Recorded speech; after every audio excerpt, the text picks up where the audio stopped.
He invited his ex to humiliate her at his televised wedding, but she walked in with 3 identical sons and destroyed his empire in front of 1 billion viewers.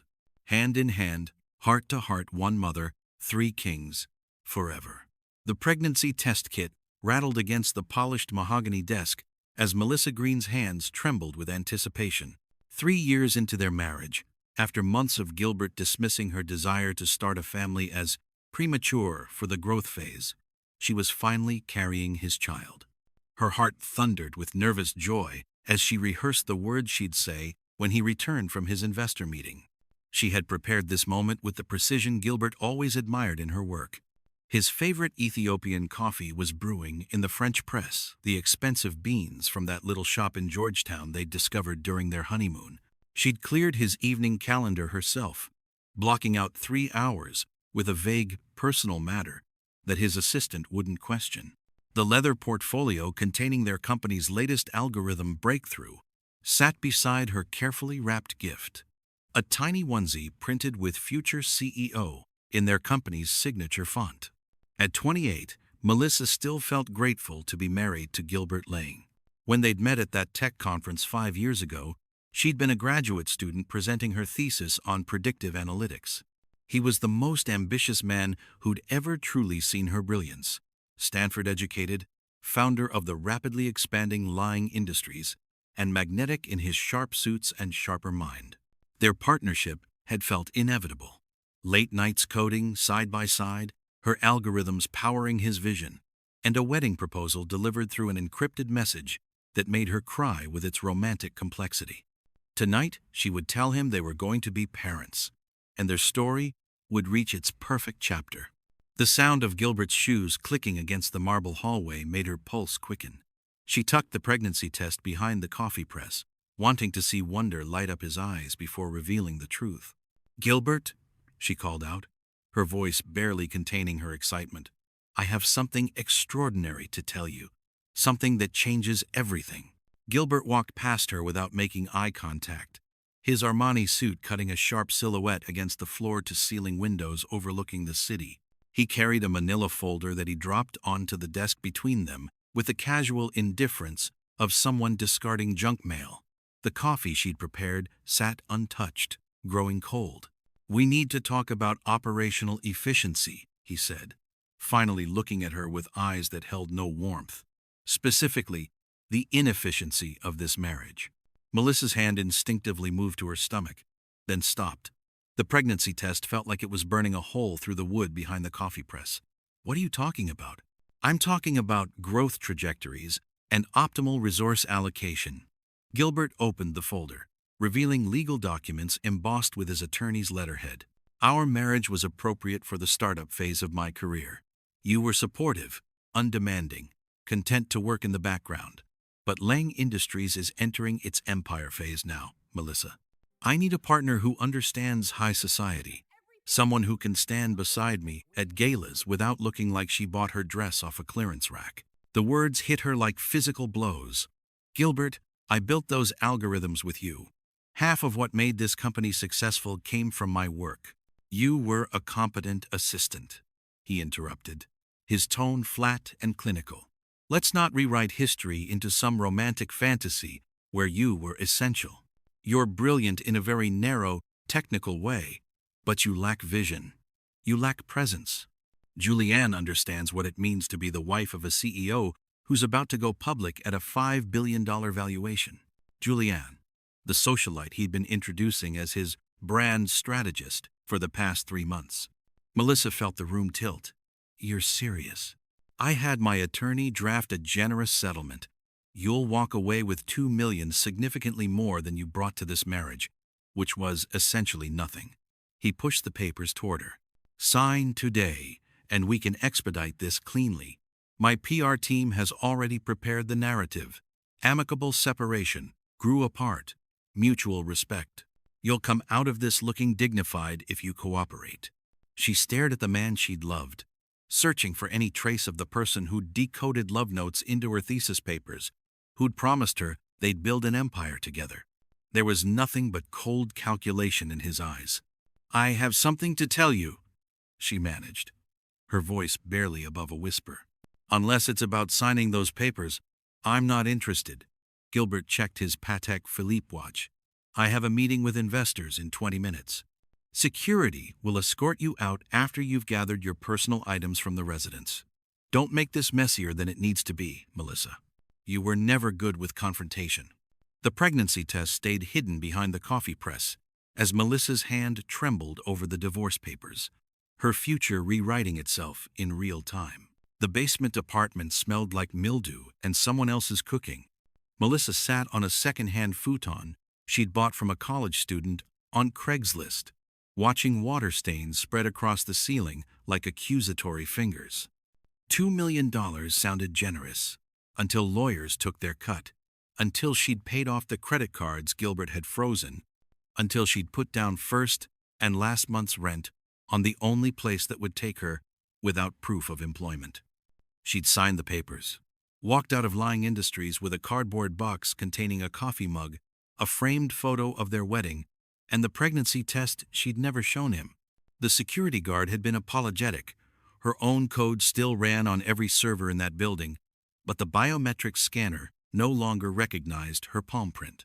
The clinic was wedged between a nail salon and a tax preparation office in a strip mall 40 minutes from her old neighborhood.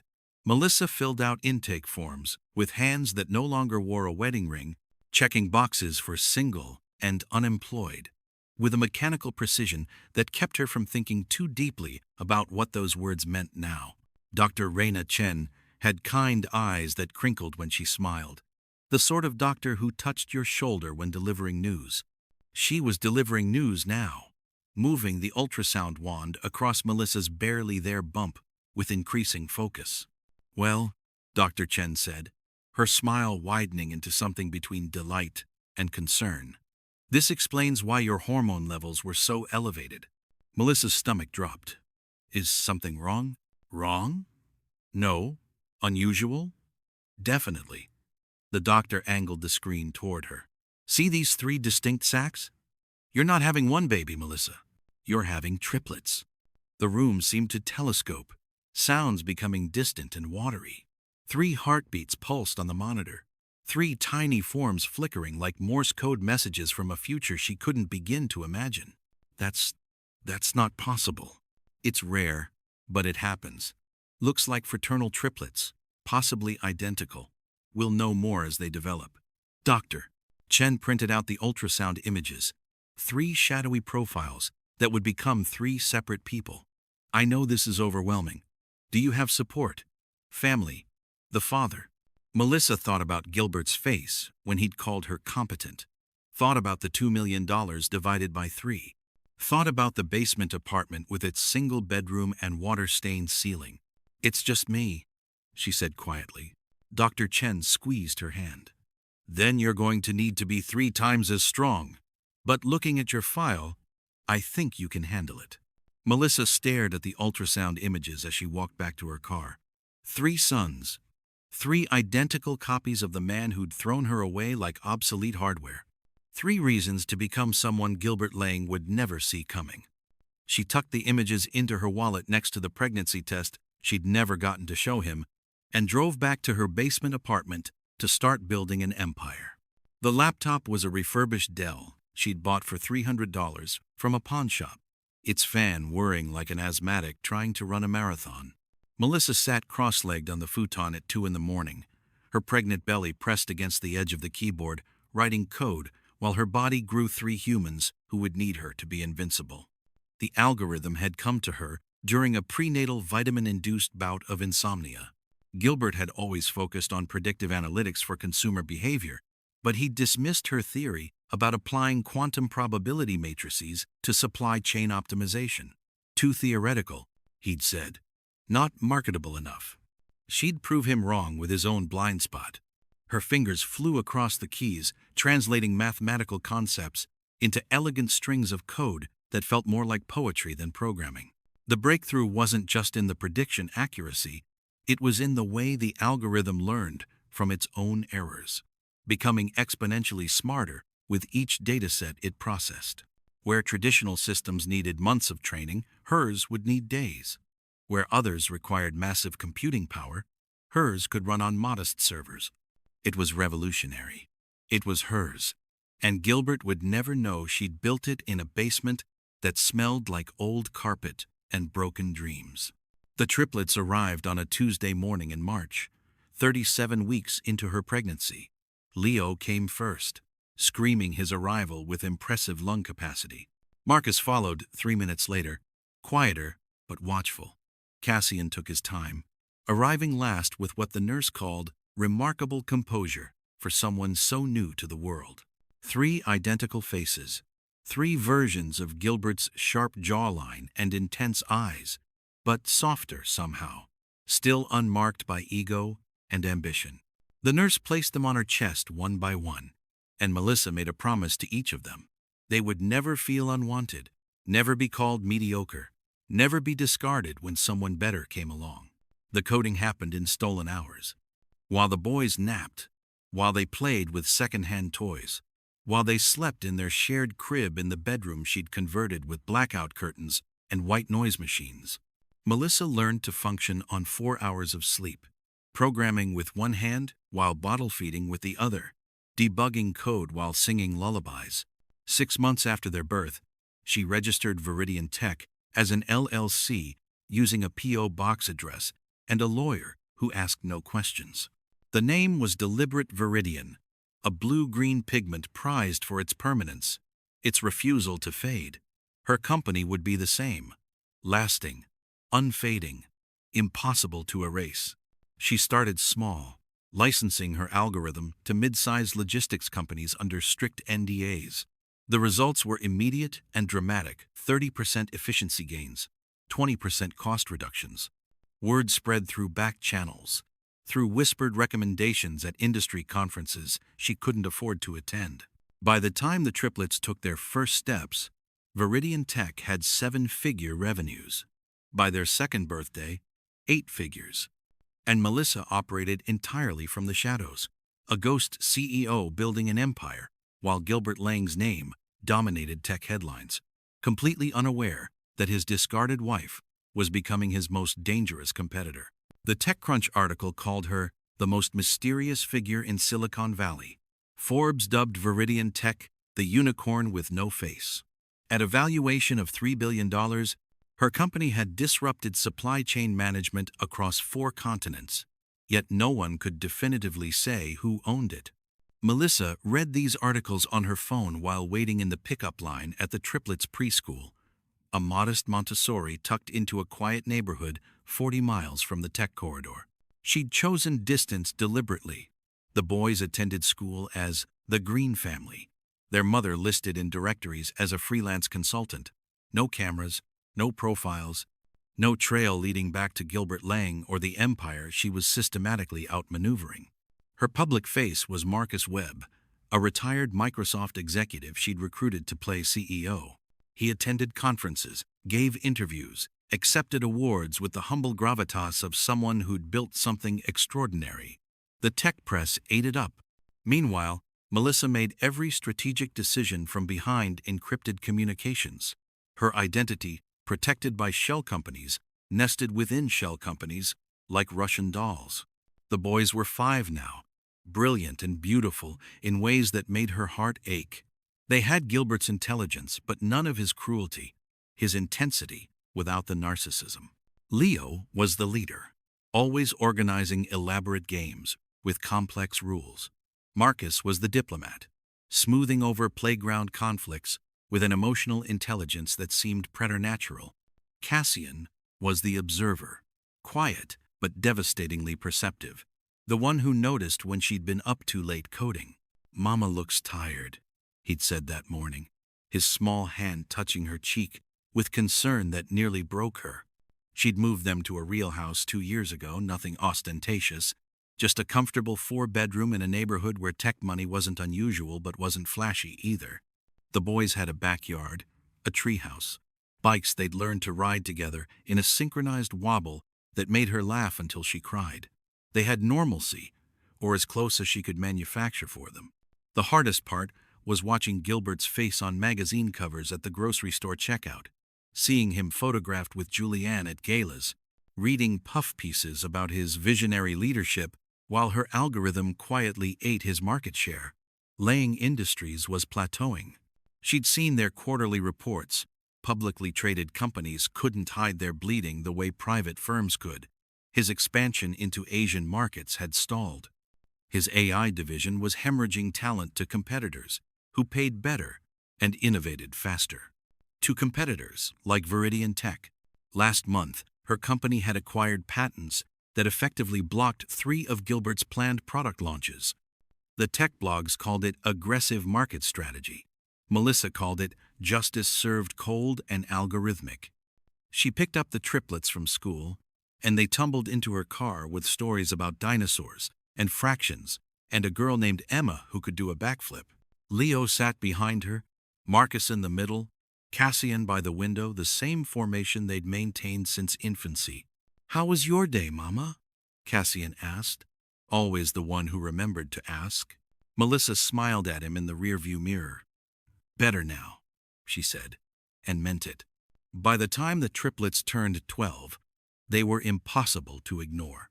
Leo stood tallest by a quarter inch, his athletic build honed by years of competitive soccer, where he captained his team with the kind of strategic thinking that reminded Melissa painfully of Gilbert.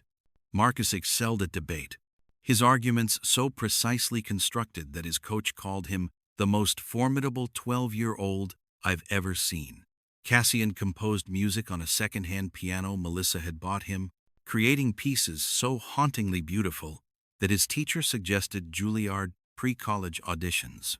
They were identical in the way that made strangers do double takes, the same sharp jawline emerging from boyhood softness, the same intense dark eyes, the same way of tilting their heads when considering a problem.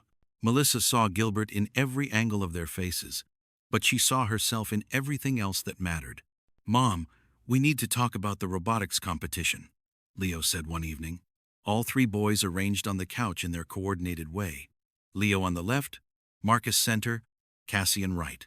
They'd maintained this formation since they were toddlers, an unspoken order that felt essential to their identity as a unit. "The regional finals are the same weekend as the Math Olympiad," Marcus continued, picking up Leo's thread the way they always did, finishing each other's thoughts with eerie precision. "And the youth orchestra concert?" Cassian added quietly. "We can't do all 3. Melissa looked at her sons, brilliant, accomplished, stretched thin by their own excellence. "What do you want to do?" "Robotics," Leo said immediately. "Math Olympiad," Marcus countered. "Orchestra," Cassian murmured. They looked at each other, then back at her, and Melissa saw the question they were really asking. Which achievement mattered most? Which one of them should compromise? "You do all 3, she said firmly. "Leo competes in robotics. Marcus does the Olympiad. Cassian performs with the orchestra.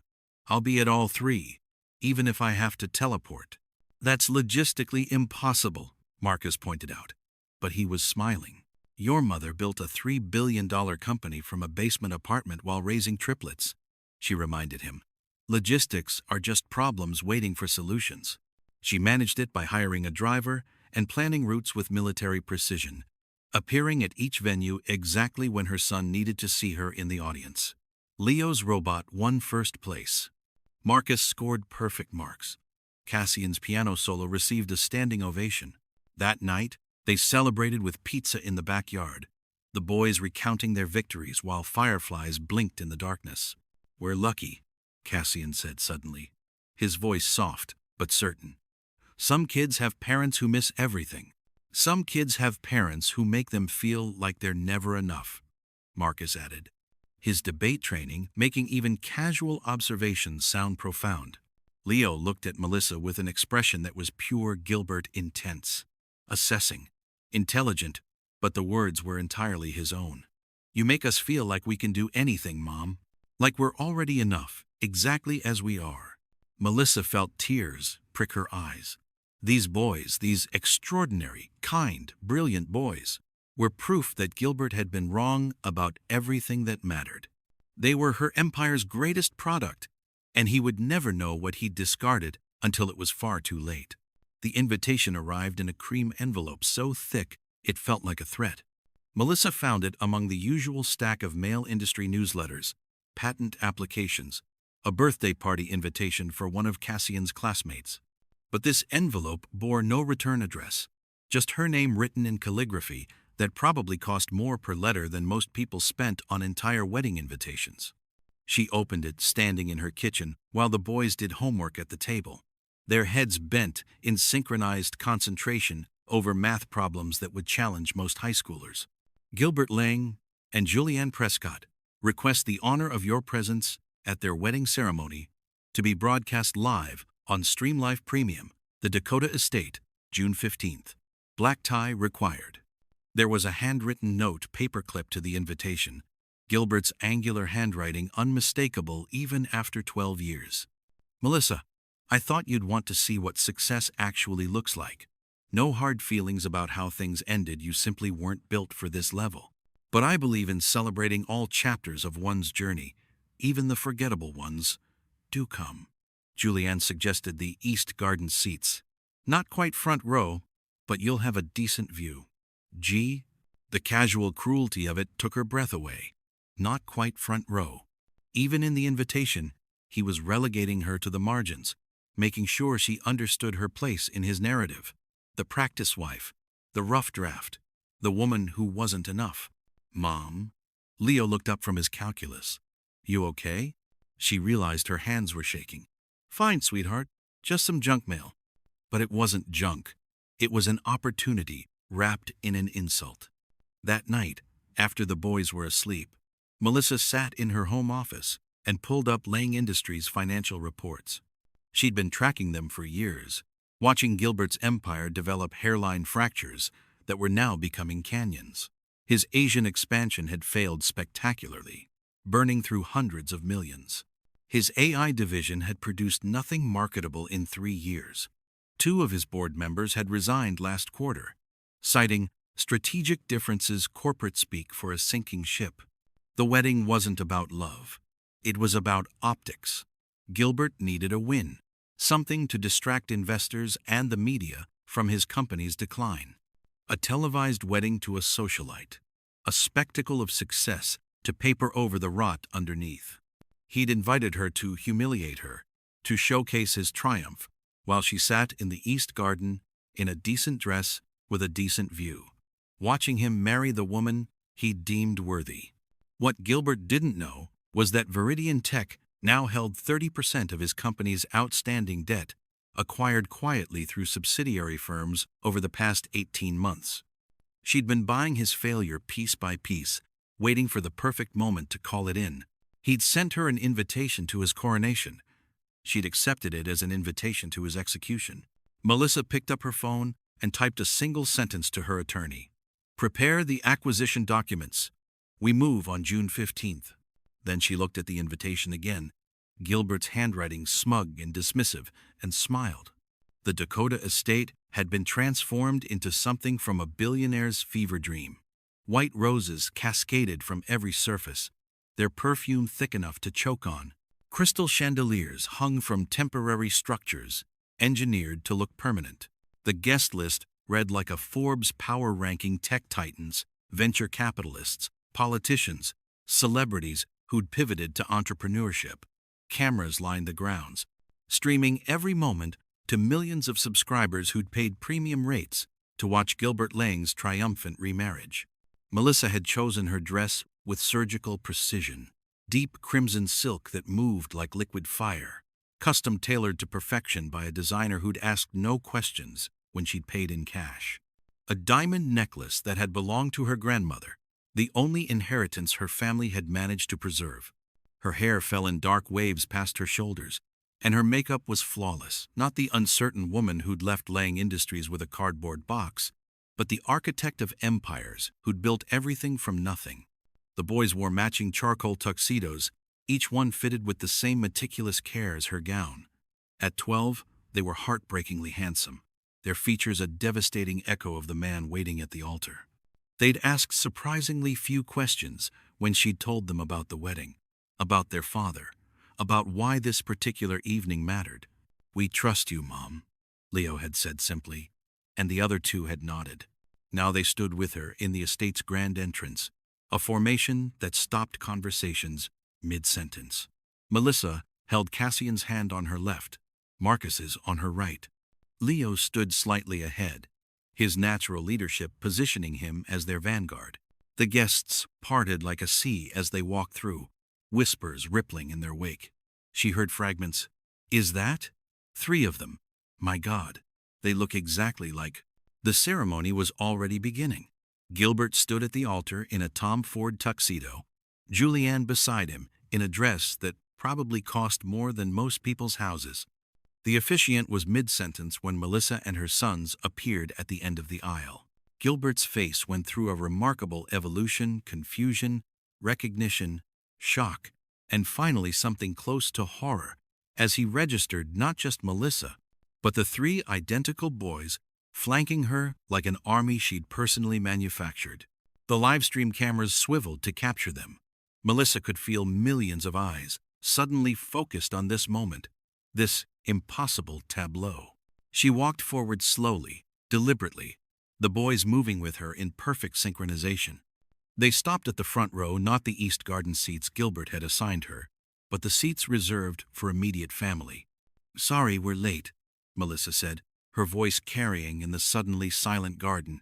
Traffic was murder. I hope we haven't missed anything important. She sat down, smooth as silk, and the boys settled beside her with the composed confidence of young men who'd been raised to never doubt their right to exist in any space. Leo crossed his ankle over his knee. Marcus straightened his bow tie. Cassian looked directly at Gilbert with eyes that were mirror images of the man's own.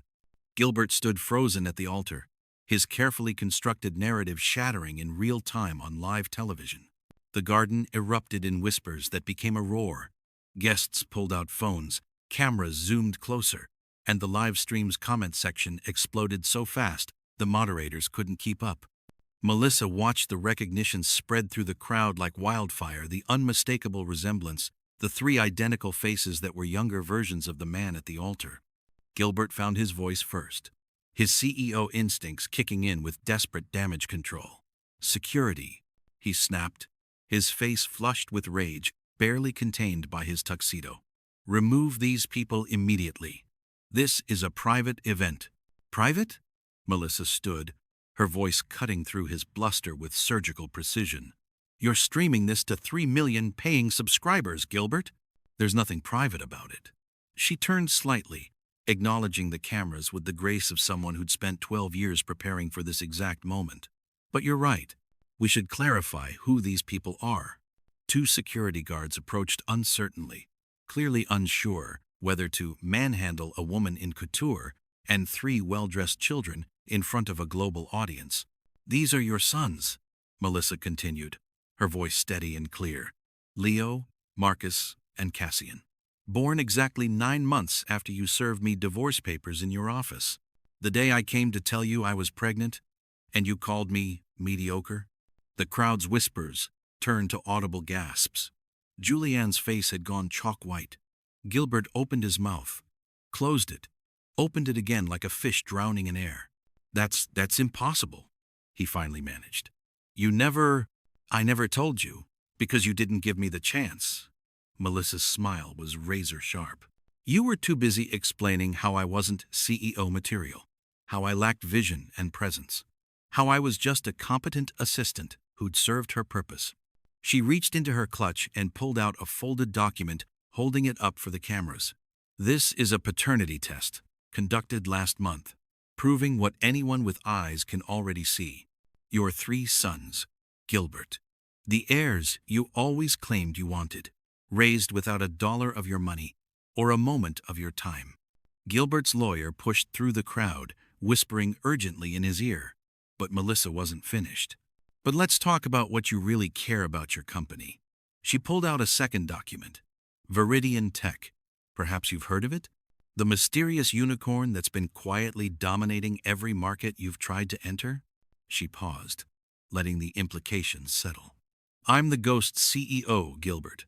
And as of Friday, Viridian Tech acquired enough of Lang Industries' debt to become your majority shareholder. The silence was absolute. Even the birds seemed to have stopped singing. So here's what's going to happen, Melissa continued, her voice calm and inexorable. You're going to step down as CEO. The board, my board now, will be conducting a full audit of your financial decisions. And these three brilliant boys will never have to carry your last name or your legacy of cruelty. She looked at Julianne, whose face had crumpled with the realization of what she was marrying into. You might want to reconsider your vows, Melissa said gently. He's not quite the catch he appeared to be. Then she took her son's hands and walked back down the aisle, leaving Gilbert standing at the altar with nothing but his expensive suit and the smoking ruins of his empire. Julianne's voice cut through the stunned silence before Melissa reached the exit. I can't do this. Melissa turned back to see the socialite backing away from Gilbert, her elaborate train dragging through rose petals like a white flag of surrender. I'm sorry, Julianne said, though she was looking at the cameras rather than the man she'd been about to marry. I can't marry someone who'd abandon his own children. Her voice cracked. I have standards. She gathered her dress and walked off in the opposite direction, leaving Gilbert alone at the altar. The officiant shuffled his papers awkwardly. The string quartet had stopped playing. 3 million viewers watched in real time as Gilbert Lang's perfect narrative collapsed into rubble. Melissa didn't stay to watch. She had what she'd come for. The emergency board meeting happened 72 hours later. Melissa didn't attend in person, she never did, but she watched via secure video feed as Marcus Webb presented the evidence of Gilbert's financial mismanagement, the Asian expansion that had been a vanity project, the AI division that had hemorrhaged talent and capital, the debt he'd accumulated, trying to maintain appearances while his company rotted from within. The vote was unanimous. Gilbert Lang was removed as CEO of the company that bore his name. Melissa received the news in her home office, while the boys practiced piano in the next room.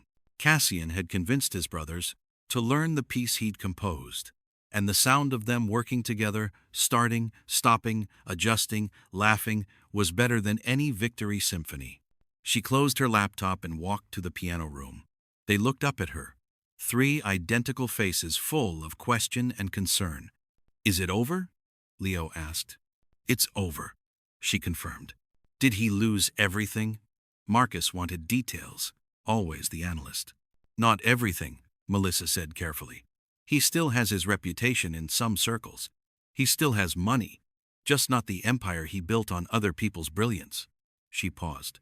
But yes, he lost what mattered to him most. Power, control, the narrative. Cassian stood and hugged her, and the other 2 followed. They were almost as tall as she was now, these boys who'd been born in a basement apartment and raised on midnight coding sessions and fierce love. We're proud of you, Mom, Leo said into her shoulder. I'm proud of us, she corrected. We built this together. Every late night, every sacrifice, every moment you 3 were patient while I was building something bigger than revenge. She pulled back to look at them. Viridian Tech isn't about destroying your father.